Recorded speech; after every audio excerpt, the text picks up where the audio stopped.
All right. Well, hello, LinkedIn and YouTube and Facebook and Twitter and Twitch. We are here live from the Dedicated House. It's battling mics. Welcome to the Lights on Data show, everybody. No, welcome to the Dedicated show. Yeah, the Dedicated show and the Scott Taylor show. I can't get in. No, I have no show. So let's start with who we have here today. We're going to start with the guy without the Dedicated shirt. Hey, Ben Taylor. I'm wide awake. Barely. I took a red eye last night, so hopefully I can say something useful besides having my eyes wander off in different directions. Hi, Christina Statopoulos. I am best known on LinkedIn for the Book a Week Challenge, and I'm also a big advocate of speaking and classes around data analytics and emerging technologies. George Furican, co-host of the Lights on Data show and the Lights on Data YouTube channel. I'm going to talk into both mics at the same time. I'm Scott Taylor, the Data Whisperer. I'm just here with all my Datavenger friends. I do have a couple slides. Can I show some slides? No, can I show? All right, we'll do that later. Author of the book, Telling Your Data Story, Data Storytelling for Data Management, 99% buzzword free. That's a guarantee I can guarantee. Do you want me to keep going? Oh, no. We got one more there. Hold on. I am Diana Furican, the other half of the Lights on Data show. Awesome. And I'm Kate Strachny, the host of the Dedicated show. And we've got everyone here together in New Jersey, sort of randomly today. We've had Scott Taylor show up with Christina while I was still doing a live session with Atacama. So that was a fun surprise. But after some donuts, coffee, and Perrier water for those non-coffee drinkers, we're going to have a session and talk about whatever it is you guys want to hear about. So if you got questions, put them in the comments. We do have access to comments, even though they're super far away. I can't read the comments from here. I'll read them to you on the phone. Yeah, we're gonna have to get you to run up there, Scott, and read. Just click stuff. So we're on two shows at once. Exactly. This is an incredible double show. Issues. Can you hear us? If you can't hear us, let good us question. know in the comments. Are we even on? Yeah, I know you're out there. I can hear you clicking. All right, so we're going to do a little sound check on you because we are using two mics. We look great. We do look great. Datavengers unite. We're excited. All of us have never met each other in person. This is our big secret. Wait, I met you before. You and I met in person. I'm pretty sure I met you. Who else has met each other in person? Anyway, I've not seen I'm pretty sure George and Diana met before. You know George in person. We met in person, yeah. That's for sure. Okay. We saw each other a couple times before. Okay, so Raj is here. Raj, can you hear us okay? So this is question number one. Question number two, I think we're going to start with Ben because he's the widest awake here. So Ben, what do we expect to see in the world of AI, data robot, and I think. augmented reality and so forth? You know? Well, Wait, give him a mic. Hold on. What would you say the top 20 trends are? Just Oh, off the top of your head.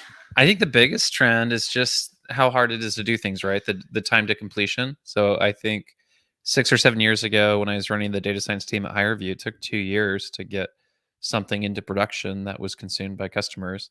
And we felt we were really proud of ourselves for doing it. Yeah. And now, with some of these solutions, but also just standing on the shoulders of giants, we can do things in a couple hours that would have been very intimidating 5 years ago.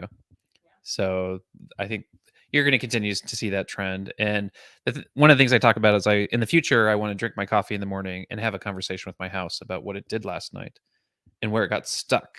And then I'll help it get unstuck. So imagine having like a junior data scientist house that is doing your bidding at night. And yeah, that'd be nice. Do you have a smart house? I do have, so I have a video system in my office that knows what I'm doing. So it knows if I'm working out or working. And then I just installed a fisheye lens camera in my TV room because it's going to start delivering consequences when the house is messy. So the TV will turn off. Oh my God. Yeah. So then I don't have to parent anymore. Oh my God. Yeah. Like what? You have 3 kids, right? Yeah. So 7, 9, and 12. Okay. All right. So. Can it detect vegetables on a plate that doesn't allow them to have dessert yet? I need to work on that. That's going to be coming soon. Count the peas. If you just eat half the peas. There's a lot. Just want to say hello to Susan Walsh. Susan, we miss you. Where are you? Susan, get on an airplane right now, Susan. We'll wait for you. right now. Take the reverse red eye and show we're here. We got a spot for you. We're ready to see Susan. We will be seeing Susan Walsh live in person in December, will we not? Yes. At the next Some of you. Datavengers Unite. December 6th. She's in London, right? Yeah. Right? London. Yeah. Let's wake up Danny. Danny Ma in Australia, yes. He couldn't make it because of the long flight, I guess. And Well, he's still trapped in Australia, right? He wasn't they don't let invited. them- Oh, I'm sorry. So we all got truth hats, but I don't know why. Scott, you want to tell Truth us? hats. Thought I'd do some merchandising here. We've got our truth hats. We've got our dedicated shirts on. We're fully branded for you. We're like NASCAR here. We're all loaded with all our sponsors. One way or the other. Kate has opened up her doors for the first and potentially the last time to this group. And we're thrilled to be here in person. Everybody's about the size I thought they were. Anybody surprised by anyone Yeah. You said the else's? same thing. No. okay? Everyone's the correct No size. surprise. Yeah. I'm used to seeing everybody just a little teeny tiny icon. hmm So you're much larger in person. So people don't seem shorter, No, I think like Tom I Cruise. don't think that. No, there was not like a sort of jolting, like, whoa, that guy's so little. I didn't think it was that big. Didn't have that experience.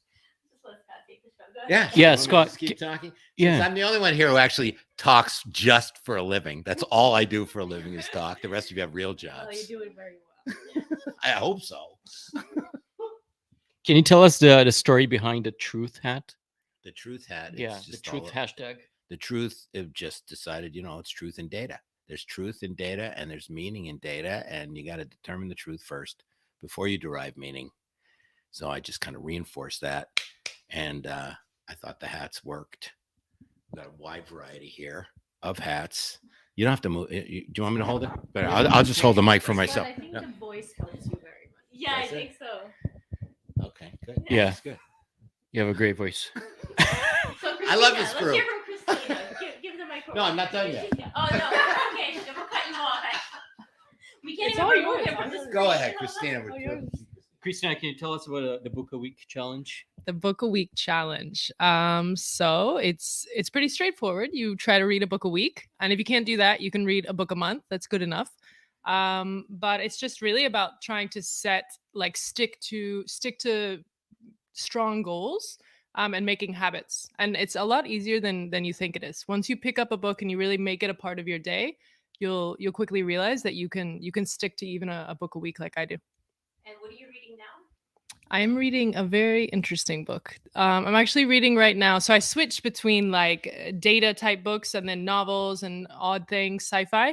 But right now I'm reading Iraq Plus 100, and it's arguably the only sci-fi short story book coming out of Iraq. And 10 different authors from Iraq were tasked with writing short stories, imagining Iraq 100 years after the U.S. occupation. And it's mainly sci-fi, but very interesting and very unique book. Yeah. Do you keep track of all the books you read, like ratings and all Yeah. that stuff from a I data have- perspective? From a data perspective, no, I do. I have a Goodreads account. That's probably the easiest place to do it. And then it's on my list. I wanted to make a dashboard. Okay. So I'll get there, but I want to make a dashboard and organize everything. Yeah. Do you ever read a book more than once? I think very rare. Just because, and there are some books that I'm thinking about I'll revisit, but very rarely, just because I love to dive into something new. And do you have a favorite out of all the books that you've read? Ooh, that's a really tough question. I can't pick a top. Like one of my favorite is probably Everybody Lies. Oh, well, no, that's true. It's this one. Oh, how did that come up? Oh, you. That's right. I That's know, right. Kate, I'm really Completely impressed. slipped my mind. Kate read hers very carefully. Very carefully. Keep it in pristine There's nothing condition. better than In telling mint your data condition. story. I'm so impressed. Kate. You're right. I'm gonna need you to sign it. by the way, Careful. Scott. Okay. Oh, I should have brought mine. So when are you going to write your own book? With I all do. this- I am not a writer. I'm not a writer. though. Really? No, I'm really bad about writing. You don't have to write it. You just talk on your That's phone. true. I might be able to do and it then that you way. give it to a ghostwriter. That's true. Yeah. Maybe one day. Is that what you're doing? No, I met this I didn't do New that. I York didn't Times think of that. bestseller. I met this New York Times bestseller in Dublin, and I thought, man, I could never write a book. And he said, "Oh, it's so easy. I just talked to my Really? phone in the morning during my commute, and then I gave like 30 days of recordings to the ghostwriter." But he also had to pay $70,000. So I was like, Yeah, Yeah. You know who needs to write a book? You've got it. You've got the content, George. Oh, thank We're you, guys. Encouraging you to Thank to take that leap. I know it's a personal journey, but you've got the content. Thank you. I can help you with the editing.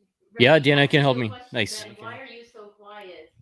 You are the real storyteller. Come on, Ben. Come He's on. sleepy. Was that an actual I am question? sleepy. It's from Ravid. Yeah, Who asked that? Mind your own business. And Ravid is mentioning Ben Taylor is missing skiing right now for this. He's asleep right now. That was from your So- boss. So tell us how you got here today. Well, I was going to go skiing today at 5 a.m, and then I got in Utah, and then I got a text from Kate last night that said, "Make it happen." And I was like, Are you doing this or not? and I was like, technically, I could make it work. I did have a reason to be out here. Yeah. And I'm assuming so- you didn't fly out here to do this. Well, it was a bonus. I came out a day early because I'll be in DC tomorrow, but I did give up skiing to be here. Thank you. Okay. So- Wow. Yeah. So skiing is almost like religion. So it's pretty significant. What do you do in the summer? Cry. So I cry all summer. Have you ever tried those like skiing on roller skates? It's like a mix. You still have the ski I've seen that. Yeah. I It's funny because the CTO of Algorithmia is really big into backcountry skiing. And so I've been talking to him about how we need to do some marketing where we're standing on top of Mount Superior. It's 11,000 feet Oh wow. in the snow, and we're using Data Robot on a laptop, like something stupid. And then we ski. Might be easier to just Photoshop this. Just saying. Like that's. Green screen. Yeah, maybe. I had this guy post on Facebook that he has like the frostbite or whatever, like his fingers are almost falling off, so you gotta be careful about. I don't know how cold it gets up there. Yeah. No, it's more about the fall hazard. So Okay. it's I'm not that worried about that. I feel like Yeah. you guys would be okay that way. yeah. It's fun when you can do marketing projects like that where it's more the funny thing about marketing, because I know we're data scientists or we focus on the data domain, Yeah. but I do a lot of stuff in marketing. And the fun thing with marketing is you just have to think outside the box. So like features and speeds, enterprise platform, like that type of stuff is boring.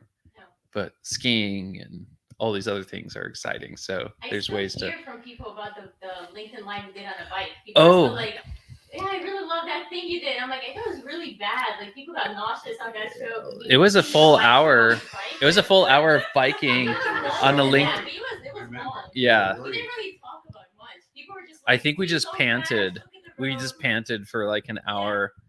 And then Peloton ripped you guys off. Yeah. They found the model compelling and they just went to build the whole bit. But she wanted to do this session. I don't know if you remember this one, Kate. You wanted to do it on a boat. Oh, wait, That that, would was be fun. Scott, no? You wanted to do. You wanted to do it kayaking. She I wanted did it me to- skiing. She wanted to. Yeah, I on wanted a him to kayak, be kayaking. which I will do if I can get the. Christina's gonna do it swimming at some point, she said. Oh, yeah. See, oh yeah. All right. Diana, do you mind if I put you on the spot a little bit? I want to ask you, what do you like about, all these shows, the Lights on Data show, of course, but, the Data Kata show, Susan's show, Ravid's show, Scott Taylor's show, The Truth. What do you like about data? Of course. Also Susan's songs, right? Oh yeah. I love the vibe and the energy and the support. The fact that this group is very, very united. And people, whenever one has an idea, everyone else is like, yeah, do it. It's going to be amazing. And then when that person does it, and everyone is cheering for that person. And I mean, I feel here among celebrities. Yeah, I am hopefully a celebrity by association only. And look at is this a raccoon? It's a wolf with identity issues, probably. The wolf is having an identity crisis. Yes, and I find that this group is amazing and full of people that have so much potential and so much to give, and they've given already to the data field. I love the fact that everyone has their own specialty, their own niche, and they make a great whole, if you know what I mean. Not a whole, but like a whole. H. Yeah, we get it. With, Yeah. Is that a satisfying answer, Mr. Husband? Yes. That's great. Nice job. Thank there. you. Thank you. I agree. By the way, that's what I love about this group too. And if you come after one of us, the rest of us will come after you. Just know that. If you haven't noticed that yet, the poking has been reduced in some of our comment areas because we will come after you. If you come after one of us, just know that. Oh, Just Datavengers unite. Datavengers unite. So my favorite thing on LinkedIn is there's awful sexual harassment comments that women get in private messages, and I've had 2 of them. You had one which was great, and then I had another one. It's not great. Yeah, it's not great. So I take a screenshot, and I forgot what yours was, but a lot of times it's some guy is calling someone like. I remember now. Yeah, Okay. and so I post the screenshot and I hide your name. Yeah. But I don't hide their name. Yeah. And the last 2 times I've done it, the first time I did it, the guy deleted his LinkedIn because everyone's tagging his employer. But it's funny because there's always the comment about you should just tell them not to do that. Try. And I'm Yeah, like, Try that. no. Like, worse. yeah. So I'd be very happy doing that every day. Like if I could just have something in my inbox. Yeah, like here, look what this guy said to me, and I'll say, great. I'm so non-confrontational. I literally could not. Like, I would just block this person on every platform and just pretend it's never happened. Yeah. That's more my Well, approach, which is why I need Ben here. Yeah. Well, I think it's so funny because imagine the terror of that person when they see, because they're getting like bulk tagged because But- everyone's tagging them in the comments. Oh my God. And they're like, hey, respond. Why did you call this girl a bitch? Respond. And imagine if you woke up in the morning, you're like, oh, that there were actually consequences for that. Yeah. Yeah, I know. There are consequences. Yeah. That's the truth. Be kind. That's the truth. We do have a question here from the audience. Kay, can you tell us more about the dedicated circle? The dedicated circle has not officially launched yet, but it will this week. It is who asked the question? Ravid. Ravi. I'm going to put you on the spot, Ravid. And we have a question from who's a Ravi. Oh, nice to meet you. So Ravi Jane, okay, we see you from the Ravi show. Yeah, so the dedicated circle is a brand new thing from Dedicated where it's going to be an online community. I will share more, so definitely follow Dedicated or follow me because I will be blasting all social media once that actually opens up for people. Right now, we have about 50 members that are sort of getting to join that circle early on. I'm pretty sure everyone in this room has already joined or has received an invitation. But yeah, it's another place for data professionals to connect, get resources, have conversations. There's even a channel for book recommendations that you can, just put your books in every week, and a place for asking questions. So that dear dedicated column that I've been thinking about, where you can submit any types of questions, and I'll sort of hunt down the expert to answer that. That's going to live in the dedicated circle as well. So fun stuff coming up, coming soon. Another question about the dedicated circle. It's not a ranking, but can you tell us who member number 1 is? So no, actually, I don't remember. That's true. It slipped my mind. I really Who don't could know. be member number 1? By the way, So member number Oh, one oh, is oh, obviously Scott Oh, Taylor. yeah. Very nice. He literally Nice. is member number 1. I got a text from Kate said, "Make it happen. Log in Oh, here. stop, Tell me what I it looks like." never I'm I testing kept this. telling you to change your picture. Can you Did see the put- dashboard? Yeah. She goes, rule number 1, you have to use real picture. Oh, Yeah, what you fun have is to use your real name and your real picture. I had to fill out a So this way, when form. Ben comes after you, we know who it Those was. texts are intimidating, aren't They are. Yeah. Especially when you just get MIH. Better really get going. I don't even know. MIH. Make What- it happen. Oh my gosh. It's just like, I got an MIH. I'll need Text from proof of Kate. this text message. I'll need some proof of that. But anyways, yeah, thanks for that circle question. I've been thinking about this for a long time and excited to finally launch it soon. And we have another question for Ben. When are you going to join Susan Walsh on her lip sync challenge? Right now. Hold on. Oh. And that- I don't know. I think I might need a couple shots of tequila to join her. Because I'm actually terrified of singing. I'm terrified of singing publicly. Yeah. Yeah. So one thing about lip sync, But I'll dance. I'll dance, but I won't sing. One thing you should know about lip sync challenge is that it's not actually singing. Oh, So there's a tip for you. That might, yeah. So I don't know if you knew that part, but no volume, just lip sync. Do you have a favorite song? Ready? Well, it's funny because when you think about your personal brand, it feels. I think one of the things I learned from you, Kate, is your person. It feels off-brand for me to lip sync. So one of the things I learned from you, Kate, was just to be authentic. So I think early on with LinkedIn, I would think like, okay, 6 a.m. Eastern, time to post. Like you start thinking that way. Yeah. And then talking to you, you're like, I just post whenever it comes in my head. People ask you this question, Yeah. do you have a specific time and how many times? I'm like, no, it's like, Yeah. 5 ideas Which- today, 1 hour, I'll post them all. Yeah, which I love because you'll post an idea and then you'll have another idea, and by posting right away, that'll cannibalize the attention of the first one. But if you don't really care, I don't. yeah, which I I like. use LinkedIn as like a personal journal diary where I'm Yeah. just storing everything I'm thinking about. And it's fun to see, like, oh, look, 2 years ago I posted that I'm going to do X and Y, and like now I'm actually doing it. So it's Yeah. fun to see that history as well.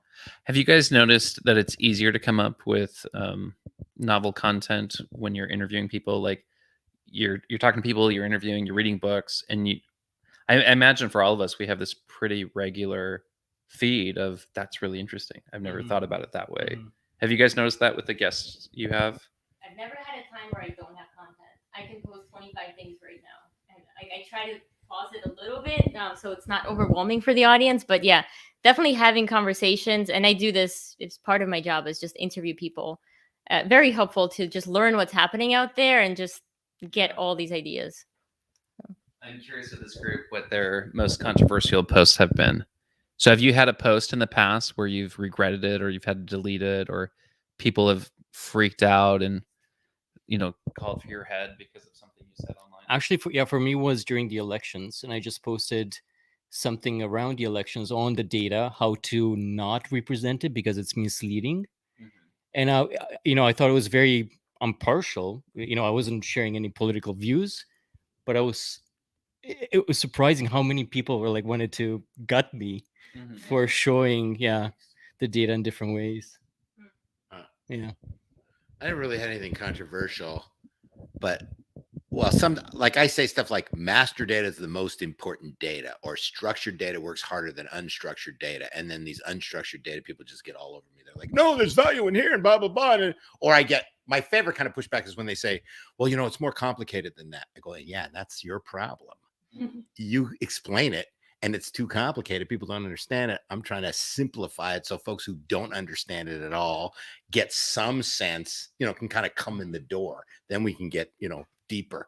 But I get pushback from sort of highly technical folks, which I claim not to be at all. But, in terms of controversy, they'll go, how can you make a statement like that? Because I'm on your side. I'm trying to get people who are going to fund you to give you money, and they don't give you money because they don't understand what you're talking about because they're from the business side. So I know I do put this quite a lot, let's put the lights on data. And certain people, they're like, well, no, let's not forget about people. And I'm not saying let's not forget about people. Yeah, but I had more questions here, but I was trying to invite Susan and I couldn't. Yes. I couldn't. I don't know, my LinkedIn was. I can invite her on. So there's folks who are saying to you, oh no, it's also about people. But it's also about processes, okay? No, it's like, no, people are, let's put the lights on people. People are the most important thing. I love it how we all go, well, I love when somebody like in a room goes, well, there's also people involved. And you go, of course. Okay, yeah. Good point. Because we're all people. If there weren't people, we wouldn't have data. Thank you. Can we move on? It just, adding that in there. That's table stakes. It's always about people. All right, we got a few questions. Oh yeah, go ahead. Because I came up with this logo. It was my only contribution to Lights on Data. But Logo? Oh, yeah. okay. No, the logo, the thing with the lights on data, the name. Yeah, we like that. All right. So questions. We got some questions. So Greg is saying, so you shouldn't be all allowed in the same room. First of all, we shouldn't be allowed in the same room. Yeah. We're not all eating the same food. Don't worry. We're not all having the same. I had her mom's dessert. Those donuts are starting to catch up. It was the best. Okay, Gabe is asking, so you shouldn't strategically create content on LinkedIn? Question mark. Because most of the talking heads thought leaders on LinkedIn say differently, or at least, they want to teach me after paying tons of money for their LinkedIn coaching and workshops. So I think we should make a point about being consistent and authentic and all that good stuff. But I think being human is a little bit more important than posting at 6 a.m. Eastern, because people are on that at that time, which they're actually not. But that was a bad example. 10 a.m. Tuesdays is what everybody probably told you to do. So you should have some strategy behind it. But at the end of the day, being human is, I think, what at least it's helped me build the actual real connections and build that community. We all have a strategy. We all have topics that we cover. We don't post on, like, I have sales background, but I don't post on sales because that's not my focus. Yeah. So we stay focused in these certain areas. We kind of try and own that niche in some way, have a defined point of view, be consistent with it. Like I say, be authentic. And as they say, if you can fake that, you got to make. George posts on coffee though. And I post about running. So yeah. And I think that's good. So some people would call foul and say that that's Facebook content. I actually think that you should post more about some of your travel stuff that you do on LinkedIn. I haven't been able to because of COVID. Oh, okay. Post old Instagram photos. I traveled all over, but the other thing too that I think it's much easier to post in the moment, because I think if we all said we're going to post right now, I don't know what I'd post about right now because I don't really care about, like, there's not. Say I'm here with people. Yeah. Here's who I'm with. Yeah, but it's so much better if it's in the moment. You wrap up a podcast and you're like, oh, that's interesting, and you just write it in the moment. So yeah, I would say I'm very similar. Like, you shouldn't overthink it. And I just kind of have ideas pop in my head, like Ben is saying. I mean, I'll be reading a book and I find something interesting, or I wake up in the morning over tea and I am thinking about something and I post about it. So I don't think you necessarily need a strategy. And I think overthinking it can also prevent you from sharing as much as you should. Can I say something? Yeah. And I think the more you post, the more you learn what works and what people react to. So I think it's a learning experience. I've noticed it with George. The more he posts and the more he gets feedback, the more he knows what people want and enjoy. And the second thing, I think it's very important to make it about the audience. So it's not about what you've achieved and what you've done. It's more about what added value you can bring to the people seeing that post. And yes, once in a while, you maybe advertise your online course or some of your services or products. But I think 90% of what you post needs to be added value to the people watching, reading. I think that's a core part of storytelling, because we talk about gift giving. So if I want to sit you down for 90 minutes to show you a demo of some software, who's giving who the favor? You're giving me a huge favor to give me that time, because I'm not really earning your attention, because no demo is that exciting. But if I give a talk on stage, gift giving is huge. So, like, sharing experiences and insights. So hopefully the content you're posting, it is a profound insight that is useful for you. It's interesting. It's a new perspective. Not always, but it's funny. Some of my most successful posts, like if you ranked my most successful posts, the ones that have really gone big have been very controversial. Like they've struck a nerve. And half of the audience is so offended. They're shocked that I would say that. And then the other half is like, we agree. So I think the number one post that I did was, I wrote a blog called "This is Why Your Data Scientist Sucks." And people, it's so funny because think of like all the hundreds of thousands of data scientists I've never met. And they all took it personal. Like, I know them and I know that they suck or something. And so people still tweet it. I had someone tweet at me saying, like, this is toxic. It should be deleted from the internet. And it's old. It's like 8 years old. Yeah, it's up there somewhere. But it was just part of my career journey. And then I did have a post that I did 3 years ago where I said data scientists are like leeches going from host to host, draining them of resources. And like that one, like, boom, which is funny because, like, I've definitely been at conferences where some of my most valuable people in my network have come out of these, because I gave a talk in Philadelphia where I told an entire audience of IO psychologists that they didn't understand statistics. I'm less likely to do that today. I'm a little bit smarter than that. But they were so offended that I would come to their conference and announce to the entire audience that they don't know statistics, and I'll show them why. But I made a lot of really good friends from that presentation. So, like, No, they were asking questions like, do I need to go back to school and learn how to program? Yes. Like I was telling that to everyone. So I wouldn't recommend offending 95% of your audience to get 5%. But the interesting thing, the 5% of the audience that I was able to get, they were really interesting because they're like high profile people in the government and at Facebook and other groups where they're finally entertained. They're like, oh, this kid is interesting. This kid is funny. Does this kid realize how angry he's making this audience? Yeah. And there is this, I mean, this is for influencers, more people who want to make money from social media. So the theory is that you don't need 1 million followers. You need 1,000 true fans to actually just, make a living, not be, those people who actually follow you, who want to learn from you, and who will buy products ultimately. And I think that's huge to think of your followers as like, don't look at the counts, think about the quality. So there's probably followers that you're aware of that follow you and they mean a lot to you. And it's not because there's 1,000, 10,000 or 1 million. It's because like, no, like these 5 people, I'm honored that they give a crap about what I have to say. Because you see them show up, right? Like, like they like and engage on your content. You're like, wow, you're way smarter than me. Why are you engaging? Yeah. So I had a question for what you said on the controversial content. Do you think then that social media algorithms are promoting controversial content? And I mean, that can have a downside as well. Yeah, because we call that FUD, fear, uncertainty, and doubt. If it bleeds, it leads. Like that's been true for a long time, but now algorithms can take advantage of that. For my post, this is why your data scientist sucks. That was actually selected by a human. I believe a human at LinkedIn, because early on with the articles, there was a human curation. There's like, so I think someone saw that and said, this is hilarious. And they put it into like, there's the 1 million channel data channel. So they threw it into there and then it just went nuts. But I think for controversial content, you're gonna get a lot of people jumping into the comments. Yeah. And so I bet the comment rate and the engagement, not that I like to upset people, but I do like posts that are polarizing because you can go read the comments and you'll learn something. Yeah. You're like, oh, you're seeing this whole other side of like, I did overgeneralize that statement or. Well, but you wouldn't have that much engagement unless you had that whole other side, that other population that agrees with you, right? Or whatever it is you said.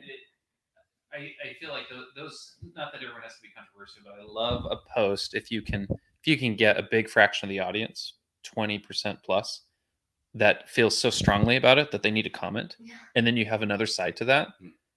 That sounds awful because it sounds like you're intentionally trying to mix it up. Yeah, like think about like polarization in the U.S. in the political system. Right. It feels like that, but you're doing that in the data science community. Yeah, I was thinking back to any of my controversial posts, and I don't think I have a single one where, I mean, maybe it was like, hey, do you use R or Python or Tableau or Power BI? Don't start on those. They just go after each other. I see that.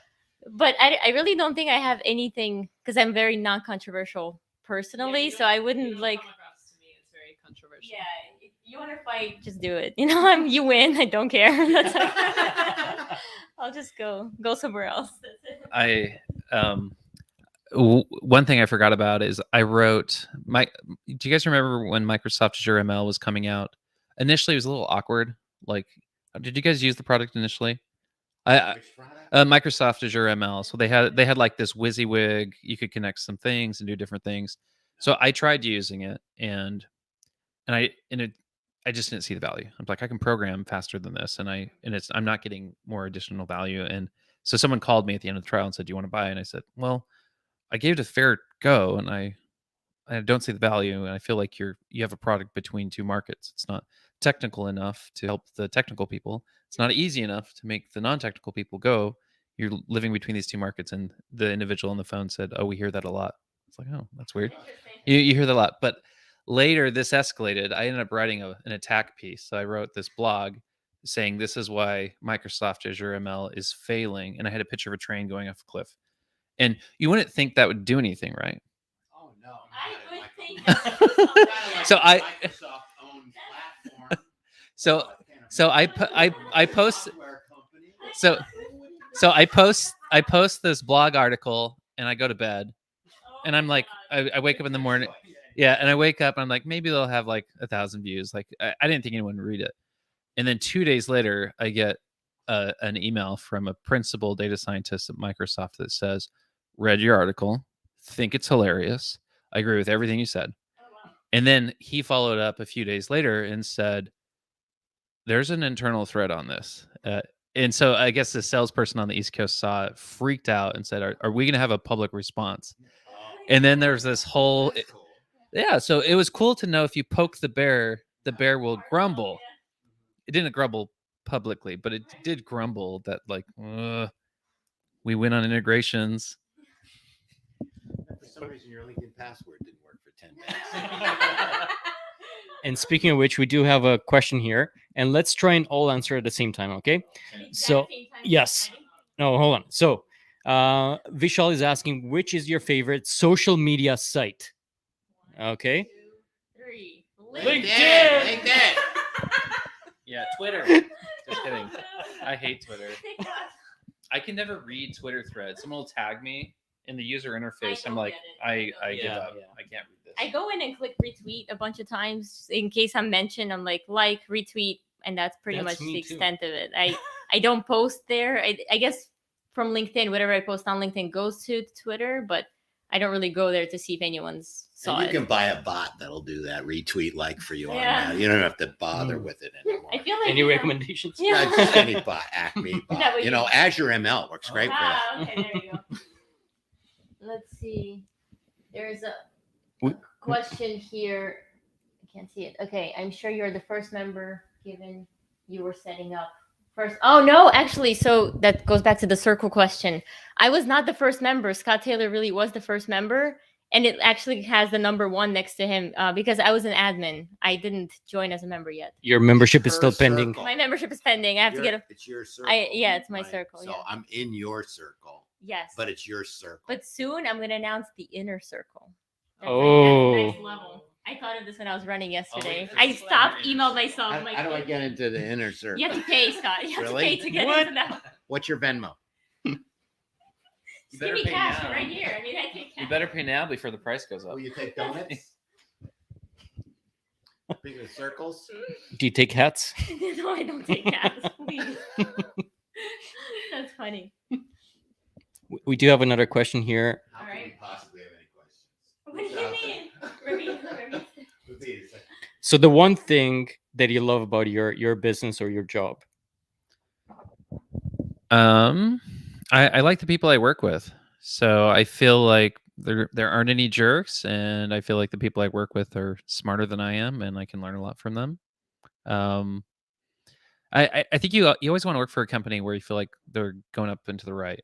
Like you want to work for a company that feels like it's going somewhere and it's growing and there's new opportunities, and so I think that's what I like. I think you took the words right out of my mouth. I was going to say people. It was the first thing that came to my mind. I also get along with everybody. I work with wonderful people. And then on top of that, like being challenged every day. So I'm always learning something new, whether it's internally at a training or I'm learning from my team members. But I like working in a place that's constantly like challenging me and teaching me new things. Yeah, same. For my full-time job, it's the people that I work with, my team in particular, way smarter than I am. So I'm always learning from them, and they're just amazing to work with. As for the side business, I guess the Lights on Data, I just love building what I'm building, and I guess it's helping people so far. Well, of course, the people that I'm helping. What about the logo? And What about the logo designer?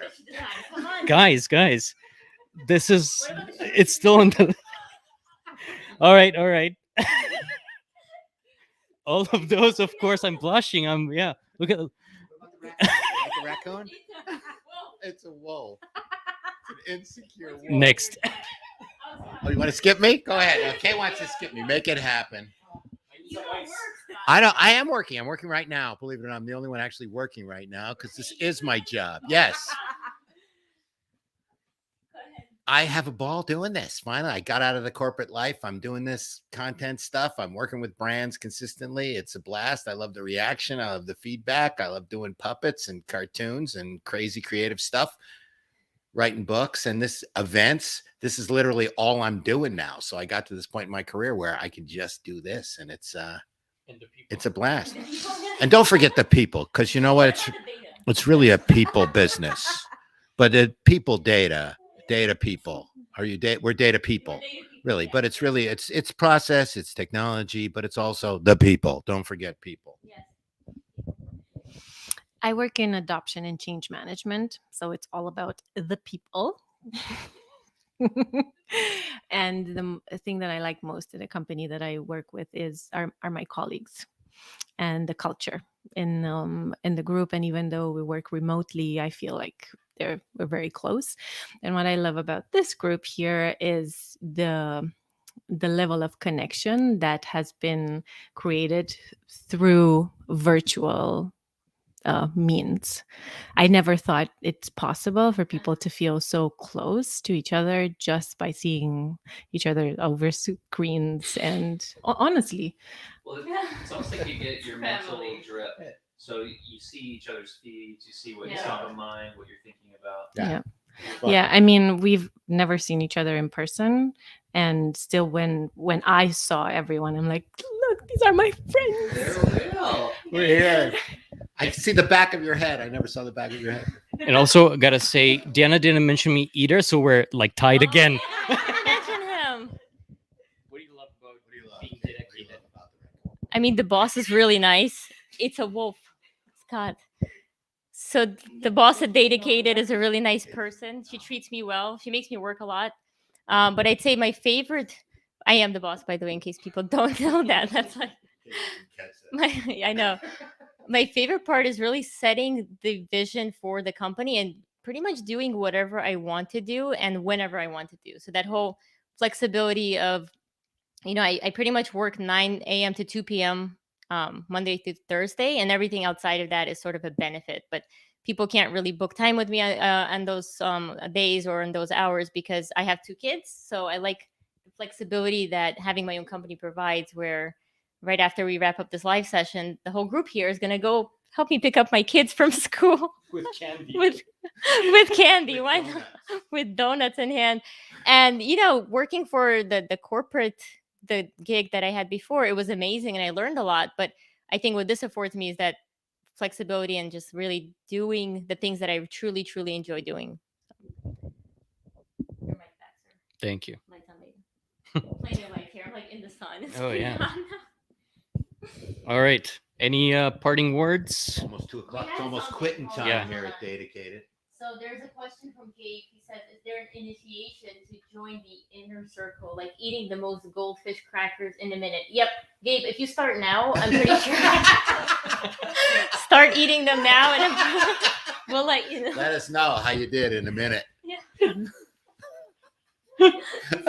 60 seconds. You guys want crackers? Actually, I have There's goldfish the crackers. TikTok goldfish cracker challenge. There's no initiation, but you'll hear more about that in a few months. The actual circle community will open up later this week, but we have some members in there already. It's already overwhelming. It's only 50 people, and I'm already like, wow, this is going to be more than a full-time job of just talking to people. But I love it, so it should be good. Awesome. All right. Anything else? Parting words? Words of wisdom? I'm looking at Ben. I don't know why. I give the worst parting words. I was on Ken's podcast a couple days ago, and we had a great conversation. And at the end, he said, "How can people get a hold of you?" And I was like, "Oh, Ben Taylor Data, and this is my email." And then as soon as I said that on his podcast, I said, "But if you're a junior data scientist wanting a job, don't ask for one." And then I realized, like, That was inspiring. That. But then I realized after I said that, I was like, well, actually, everyone can message me. Everyone's a good person. But I think the number of do you guys get these, the LinkedIn message where it's here's my resume, and it's just like, yeah, here's the resume. And I wonder what the success rate is. When they said we're profiling more women in data. She really did. Oh yeah. So I want to be on the women in data list if I could do that. He literally got a message to be a writer, and they said they need more women in data. I'm like, all right, I know some. But the thing is, guys, I got the same message, and it didn't say that line. It was copy paste without the women part. He said we need more data writers. I'm like, okay, this is interesting. Who's the architecture guy from Gartner? What's his name? The influencer on LinkedIn that posts architecture pictures. He works at Gartner. Yeah. Do you remember how edgy his posts used to be? What do you mean? So he used to have LinkedIn posts where he would say, if you have to ask how to become a data scientist, you'll never become one. And people would just, I can't believe you said like what you did. Well, he would do it more than I would, but he was super witty. Dream crusher. But he was super witty, and he would cut like he would have these weekly cuts, and then he stopped it. I just did pictures of pretty buildings. Yeah. Like I think I'll just do pretty building pictures. I don't know. I like when people drop truth bombs just where you've been thinking it, but you haven't said it. And you're like, Sometimes I don't even engage. That's how non-controversial I am. I will be like, oh wow, I was thinking this exact same thing. Won't even like it. Okay. Like keep scrolling, like read it all the way through, read the comments, but then just keep going. Well, guys, you have so many followers. You have so many followers that you have responsibility as well. They do. That's what I mean. Yeah. I mean, when you guys follow something or when you support something, your fans will also be influenced by your opinion. So I think, I mean, it's difficult, I find, to be you and to have so many people who actually listen to what you say. So well done, actually. I admire you. We will behave better and we'll respond more quickly. We'll try to be more authentic. And we'll remember that it's always about the people. We forgot to talk about creepy people. Right. There's always that creepy follower. There's always that creepy. There's always. Come on. In-person conferences, there's got to be that follower where you're at a conference, you're like, oh, and you turn around because. I know Ben had somebody whisper in his ear that he was like someone's favorite data scientist or something. Look how excited you're. Was it the data whisperer? So I was in San Francisco giving a talk, and after the talk, it was cocktail hour, and this drunk data scientist, crazy drunk, comes up to me and whispers in my ear and says, "You're the greatest data scientist in the world, and you're the reason I came to this conference." And it was like $1,200 a ticket. I was like, "Really?" And the best part is my boss, the CTO of HireVue, was standing right next to me, and he's like, "What is this?" But yeah. So have you had a drunk data scientist whisper in your ear? Oh, it's because he was drunk. I've had a creepy one, and this was like a couple of years ago when I was doing in-person conferences, and a very creepy guy approached me after a talk and just was getting a little bit too close. My husband was attending with me, and he ended up having to get in between, and I think security came over just because he was getting a little bit close, and I was like, this is strange. So it happens. Wow. But this is a great sign, isn't it? That means you are so well known by everyone. So it's, if you get to that point where you have creepy followers, that means that you're doing something right. So maybe I need to return the favor. So anyone that's out there, I'll have a few drinks and I'll whisper that they are the greatest data scientists, if that's useful. Would that cheer anyone up? Would you? I think that would be great. I had a guy in an elevator. I'm in an elevator at this conference. He's just kind of looking at his phone. He looks up at me and he looks back down. Oh my god! He goes, "You do LinkedIn videos, right?" I went, "Yeah." He goes, "Yeah, they're good." So that was. I'm not getting mobbed yet. You're just famous. Can we get your in case in the book there. Yeah, I don't want to crimp your spine though, because that book is still mint fresh. You can sign the on raccoon. eBay. Oh, there you go. That's it. Are you happy now? Yeah. So yeah, I mean, there are definitely creepy people out there, but like she said, apparently it's a good sign. So.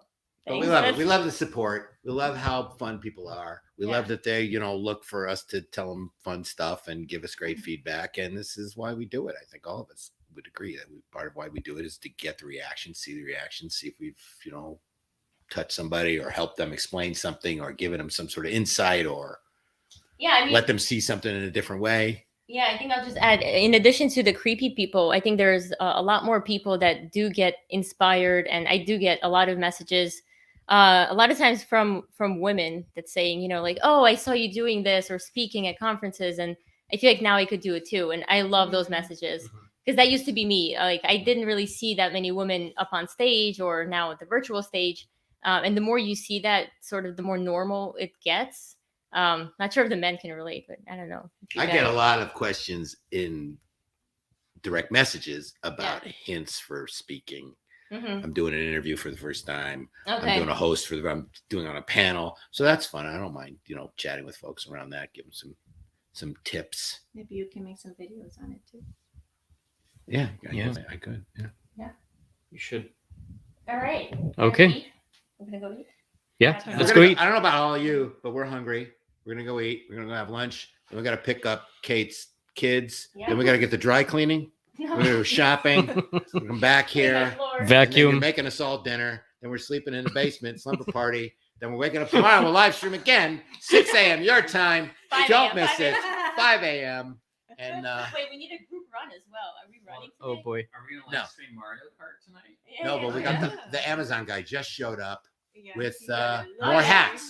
More hats for you. More I books. actually think it's a book. I just ordered a book on community building. So. Oh. Perfect. Yeah. Perfect timing. I think you should write. Yeah, you that. could Oh, write yeah, it. maybe Yeah, eventually. you could write one quicker than you could read. All right, go guys, straight. thanks for All right, joining so us. goodbye from the rec Thank room. you. Here we go. Bye, everyone.